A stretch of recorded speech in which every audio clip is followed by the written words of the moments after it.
નવસારી જિલ્લામાં મેઘરાજાની તોફાની બેટિંગ શરૂ થઈ ગઈ છે। શહેરમાં માત્ર 15 મિનિટમાં જ વરસાદે તંત્રની પ્રી મોન્સૂન કામગીરીની પોલ ખોલી નાખી છે। કુંભારવાડાથી ડેપો તરફ જતા મુખ્ય માર્ગ સહિત અનેક વિસ્તારો પાણીમાં ગરકાવ થઈ ગયા છે। માર્ગો પર ઘૂંટણસમા પાણી ભરાતા સ્થાનિકો અને વાહન ચાલકો મુશ્કેલીમાં મુકાયા છે। અનેક નીચાણવાળા વિસ્તારો અને ઘરોમાં પાણી ઘૂસી જતા જનજીવન અસ્તવ્યસ્ત બની ગયું છે। આ વરસાદી આફત વચ્ચે ગણદેવા ગામમાંથી અત્યંત દુઃખદ ઘટના સામે આવી છે। ગામમાં વીજ કરંટ લાગવાની 3 શ્રમિકો છે તેમના મોત થયા હોવાની ઘટના સામે આવી છે। આ અકસ્માતમાં અન્ય 2 ઘાયલ શ્રમિકોને તાત્કાલિક સારવાર અર્થે હોસ્પિટલ ખસેડવામાં આવ્યા છે, જ્યારે એક ગંભીર ઇજાગ્રસ્તને સારવાર માટે સુરત સિવિલ હોસ્પિટલ ખસેડવામાં આવ્યો છે।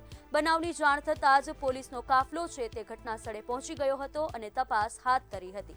હવામાન વિભાગ દ્વારા નવસારીમાં ઓરેન્જ એલર્ટ જાહેર કરતા જિલ્લા કલેક્ટરે તમામ વિભાગને એલર્ટ રહેવા આદેશ આપ્યા છે। નીચાણવાળા વિસ્તારોના લોકોને સલામત સ્થળે ખસેડવા અને તંત્રની સૂચનાઓનું પાલન કરવાની અપીલ કરવામાં આવી છે। અગાઉ પૂરના કારણે જિલ્લામાં 38,000થી વધુ લોકો છે તે પ્રભાવિત થયા હતા, જેથી આ વખતે વહીવટતંત્ર અગાઉથી જ સજ્જ બની ગયું છે।